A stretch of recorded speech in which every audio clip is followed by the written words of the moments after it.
Coming on, this story is just unbelievable, but in the world we live in, it's not so much unbelievable, I suppose. The American doctor that saved Senator Tammy Duckworth's life 20 years ago, has said from Gaza that he cannot get out. We cannot leave. If we leave, it's told at our own risk and will likely be killed. Dr. Adam Hamawi is in the southern Gaza city of Rafah that you've heard so much about in the past few days. And they are, of course, talking about it in the State Department, trying to figure out a way to rescue anybody that needs to get out. But he is staying there doing this miraculous work, as he's done throughout his career. Michael Steele is here. Michael Steele's The Weekend. We'll talk about that in a second. But, Michael, I don't even know if you're aware of that story, but that's just a snapshot. Well, we said on a beautiful morning in Chicago. What's going on the other side of the world? Yeah, hey, man, it's good to be back with you. Thanks for being on. Look, you've got Americans who bring their compassion and their concern for others around the globe, and sometimes it takes them to very dangerous places. And it says a lot about their values that, when the bullets fly and the bombs go off, they don't cut and run. They know, this is when they're going to need me more. Mm-hmm. And so, we hope the State Department is able to do what it can to get the doctor home. But, it's just a testament to this, I guess, the value of some Americans, because those value sets have clearly changed here at home. At least when we want to show what we can do and commit ourselves to it, we're going to show up on that front line, and we're going to be there for folks. And that's what makes America great. We've established this many times, and people know you. But Michael is a legitimate conservative, former head of the RNC, and an actual Republican, as opposed to the kind you see now that frankly don't qualify. But in the meantime, the biggest story of the week shouldn't have been, but continues to be, the Donald Trump trial. I mean, having a former president trial is one thing, but, I mean, you certainly couldn't have turned on your friends at CNN without seeing it wall to wall. Right. No, look, it plasters everything. And I get it. I understand that, it's an important trial, whether, some dismiss it as the least important of all the trials. My attitude is if a former president is indicted for anything, a ham sandwich, then, yeah, it's an important trial. Mm-hmm. But what I think the media has misjudged, and they have continued to misjudge it since 2015, is that Donald Trump uses them, and they use him. And I think the American people have slowly come to the awareness that there's a symbiosis there between media. And to be clear, I mean all media, not just TV, all of it, platforms, newspapers, whatever. And they're susceptible to the showboat, the showboating, the brashness, the out of character, the asymmetrical plays, the vile language, the ugly behavior, and they level that up instead of sort of saying, look, this is shameful behavior, we're just not going to cover it. Something substantive comes, then we'll deal with that. I mean, I had a moment when I was on MSNBC, and there was Donald Trump was coming to the courtroom, and I was in the middle of talking and answering a question, and the host cut me off. Excuse me, Michael. Right. We got a picture. We want to show the president coming in the courtroom, and I was like, "Are you kidding me?" Yeah, but it's what you said before. Look, a conversation for that, right? And it's what you said before. It's eyeballs. I mean, Trump is a lot of things, and he also is eyeballs and ratings, and he always will be. But that's not what you signed up for when you asked for a president. You signed up for somebody that can actually do the job. Jane. Yeah. Hi, Michael. It's great to hear your voice again. So let's talk about these debates. Biden changing his focus on his campaign trail, agrees to the debates. First one is before either one of them are actually going to be elected as the nominees. I think it's wonderful. I think it was a brilliant move by the Biden team. They actually showed just for a moment they know how to do politics. And I was very impressed with the play because it caught the Trump team off guard, number one. Trump jumped on it probably before the team had a chance to really assess the full parameters, no audience, all the other conditions, mics cut off, et cetera.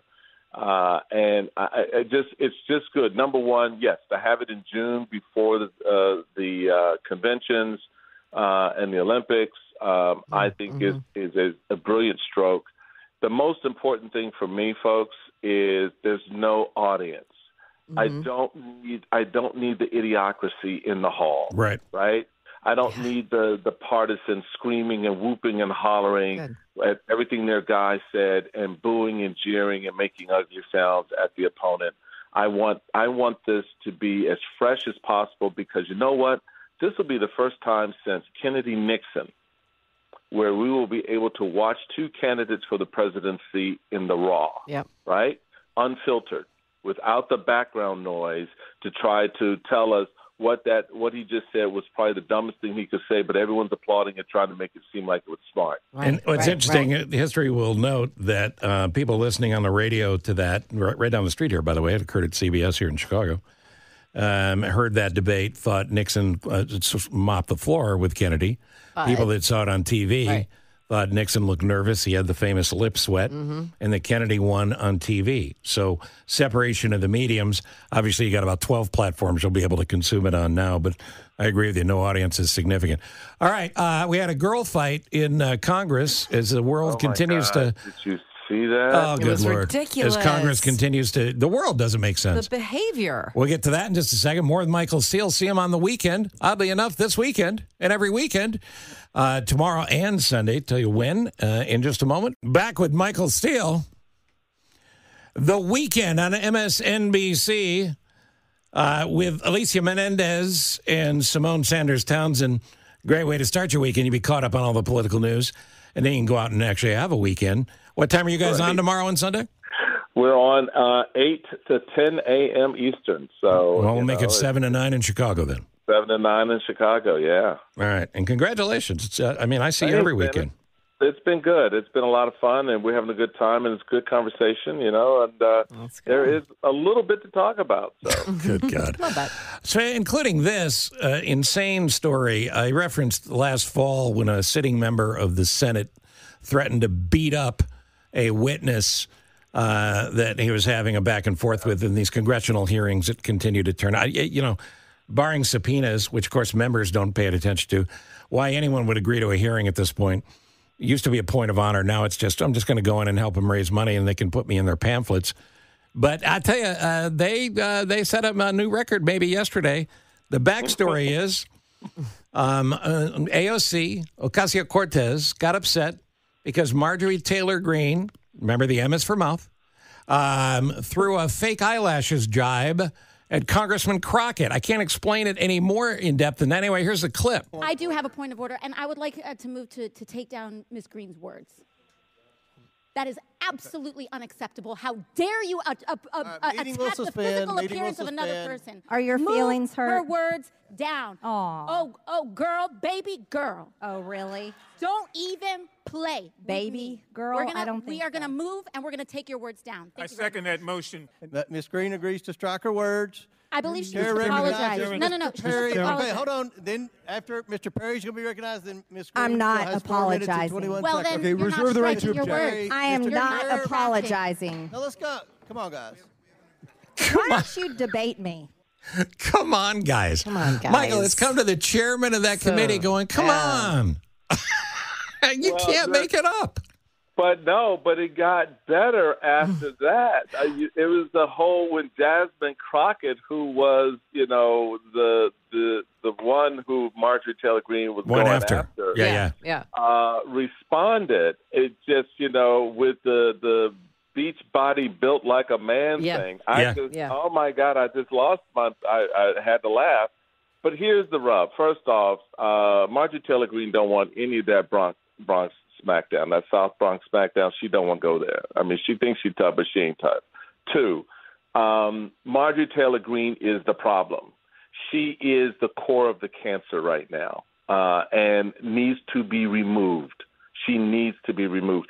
She is unserious is a compliment to what she brings to the Congress.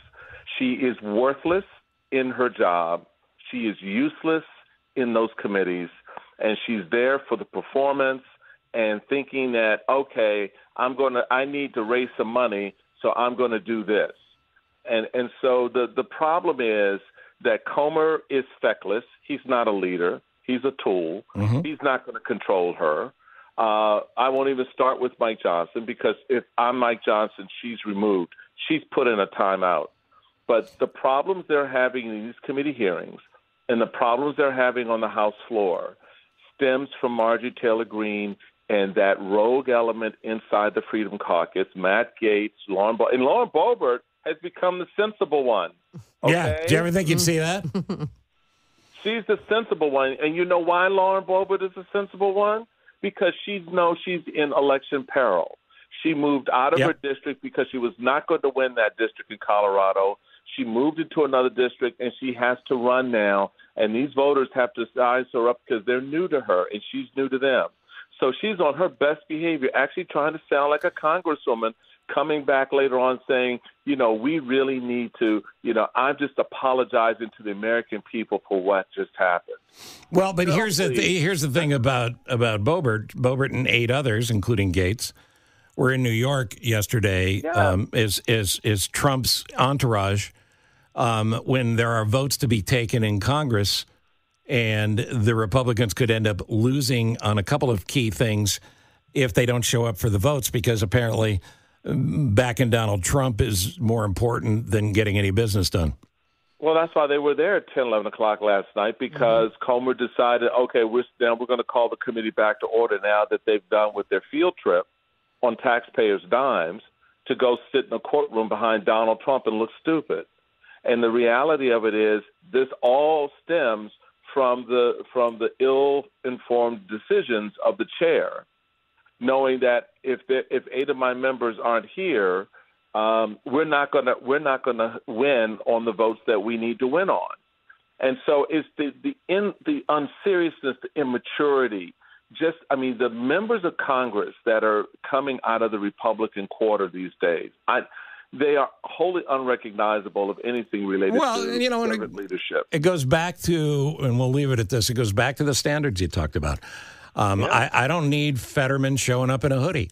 No. If you have any pride, of ownership of the job you have, put on a coat and Jim Jordan, uniform. Put on That's a coat. What you wear. Act like you belong there. You're not a talk show host, for crying out loud. Act like you belong there. And when it comes to this, I don't need AOC throwing out baby girl and some sort of elevated catfight any more than the idiot senator who's threatening to beat up a witness. I mean, how are kids supposed to look at any of this and have any respect for the process? Well, they don't. They don't have any respect for the process because none is engendered. So the reality of it is the institution is further weakened in the eyes of the American people, particularly the generation coming into, public service and leadership and voting right now, because they look at this and go, I don't want any of this. I don't want to be a part of any of this. And so there's no value to the institution. So when Donald Trump talks the way he talks about these institutions, they're inclined to believe him and go with that, because the part that's missing is, well, it's your people that are causing the rot.